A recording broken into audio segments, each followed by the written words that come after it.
Gaza. Yolande, thank you so much for joining us this morning. Yolande Nell, our Middle East correspondent in Jerusalem. 5 to 9 is the time. Today we'll see the Royal Mile in Edinburgh busy with musicians who will, in their words, be busking for Brexit.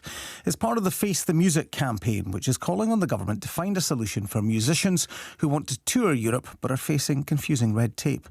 Let's speak to singer, songwriter and campaigner Iona Fyfe, who's going to be performing at the event. Morning to you, Iona.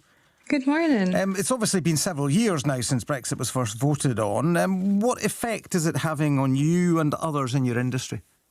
I mean, compounded with the effects of COVID, it's been catastrophic in the fact that there's just so much more red tape. There's visas, for example, in nation states like Spain that just means that it's impossible to go there, to take your CDs there. You've got all those EORI numbers for emerging and established artists alike. There are roadblocks, whether that be carnies for your equipment and all that. I think a lot of people, because it's been so long since the vote and so long since we officially left the European Union, I feel like sometimes we're forgetting about the ongoing effects because it is still happening. And what was it like before Brexit? I mean, obviously travel, if we were going on holiday, for instance, it was very easy. We just got on a plane and we arrived at the other end and it was almost as if you were in your home country. Was it the same if you were going there to work, for instance, as a musician?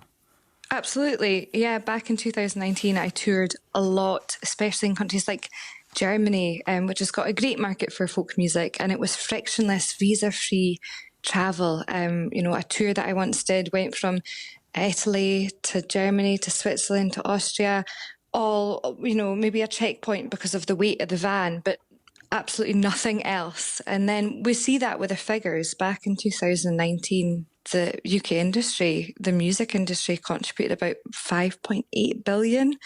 Which is a huge amount of money. And of course, the UK is like the highest exporter of music to Europe. And the European market's actually bigger than the US in terms of how much musicians are going over there to tour.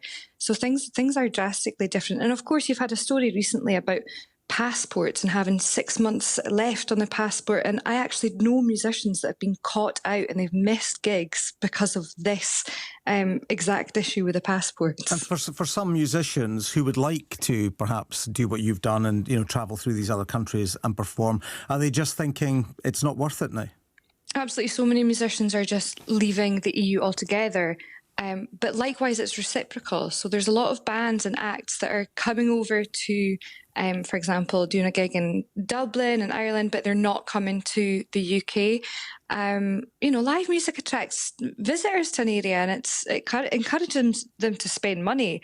Regardless of how big the show is, if it's Taylor Swift or if it's Hooray for the Riff Raff, if our musicians are struggling to put these shows on in European member states, it's a reciprocal thing.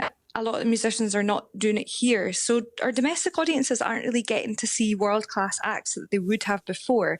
So it is actually affecting our audiences here in the UK and, of course, our domestic economies. Does it depend also when it comes to those acts on how much money they've got? I mean, you mentioned Taylor Swift, and obviously, she goes on a huge world tour. It costs a fortune. They've got the money to pay for all of this red tape.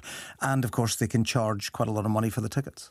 Yeah, this is disproportionately affecting our emerging artists, but of course it is affecting our established world-class artists as well. I'm sure if you spoke to a big band that have got splitter vans and all these equipments and truckers to pay, that they're saying it's a nightmare as well. It is affecting all musicians of all sorts, but of course, yeah, as is anything, if you have money and a label behind you, it might be a little bit easier. So, just very briefly, sorry, what would you like to see happen here?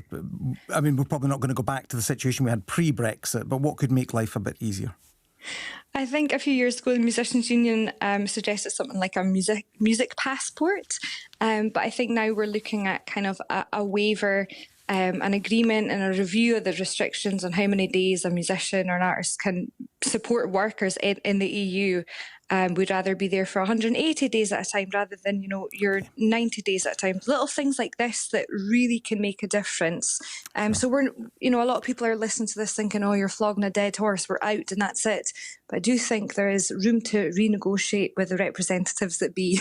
Iona Fyfe, thank you very much. She's taking part in that demonstration in the Royal Mile in Edinburgh. Well, that is it from Gary and myself for this morning.